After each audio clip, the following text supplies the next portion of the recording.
한국은 요동에 기반을 둔 고조선 부여 고구려 발해와 한반도에 기반을 둔 백제 신라 고려 조선으로 이어지는 유구한 역사를 가진 나라인데요. 비록 잦은 외침으로 발해 멸망 이후에 요동을 잃기도 하였지만 한반도를 기반으로 한 국가들은 존속하여 현재의 한국이 되었습니다.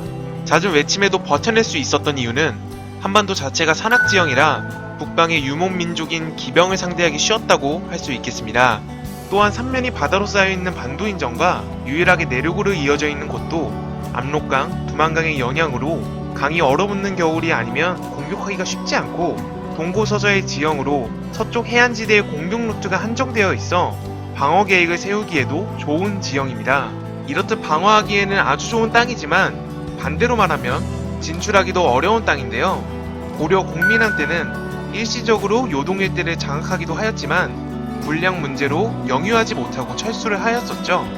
아마 군량에 문제가 없었다고 하더라도 고려 말기 고려의 국력으로는 요동을 통치하기 어려웠을 겁니다. 여하튼 비록 요동을 잃었지만 한반도에서 잦은 외침에도 살아남아 현재까지 유지하고 있는 한국입니다. 그런데 여기서 한 가지 의문점이 생깁니다. 옛 지도를 아무리 봐도 제주도는 항상 한반도 국가와 같이 표기되어 있는 건데요. 산업혁명 전 행정령을 생각해보면 반도와 섬을 동시에 통치할 수는 없었을 텐데 언제부터 제주도가 한반도 국가에 편입이 되었을까요? 궁금하시지 않나요? 조사는 제가 할 테니까요. 여러분들은 편하게 영상을 시청해주세요. 대신 재미가 있었다면 구독과 좋아요를 꼭 눌러주세요. 그럼 출발하겠습니다.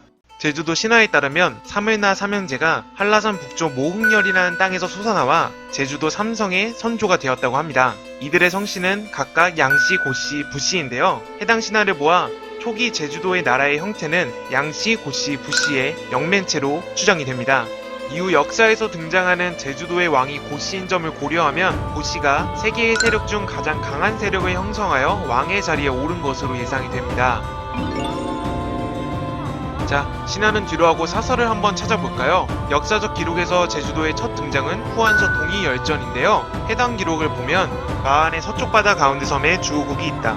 사람들은 몸집이 작고 가죽 옷을 입었는데 상의만 입고 하의는 없다. 배를 타고 왕래하며 한가 교역한다 라고 하는데요. 해당 기록에서의 한은 마한 변한 진안을 뜻하는 사만의 통칭으로 해석되며 마한 서쪽 바다 섬나라 주호국은 현재의 제주도로 추정을 하고 있습니다.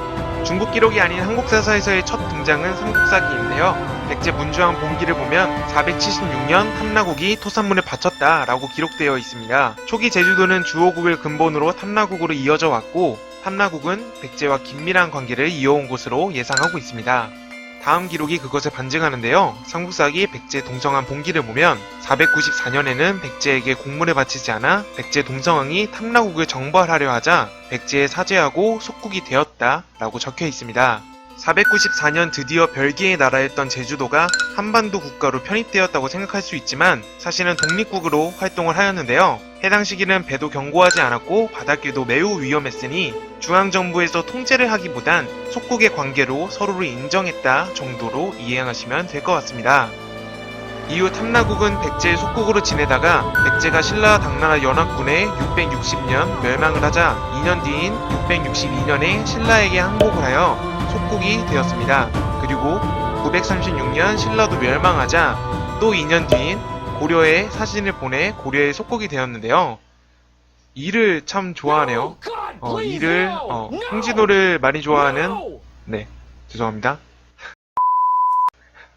사실 고려 초기까지는 독립군의 형태로 유지가 되었습니다.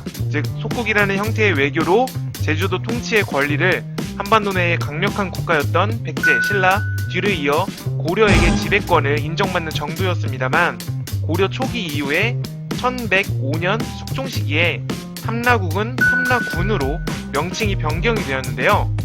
이로써 중앙정부의 통제가 시작된 것이죠. 하지만 왕성이었던 고씨의 세습은 지속적으로 이루어져서 왕이 아닌 성주로서 제주도의 자치권을 인정받았는데요.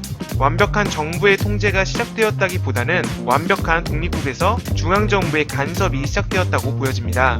이후 탐라는 몽골에 대항하는 삼별초의 항정지로도 이용이 되었고 몽골에 항복한 뒤로는 말이 키우기 좋은 환경에 탐라 총감부가 생기기도 하였으나 고려 충렬한 시기에 다시 고려에게 반환을 받습니다.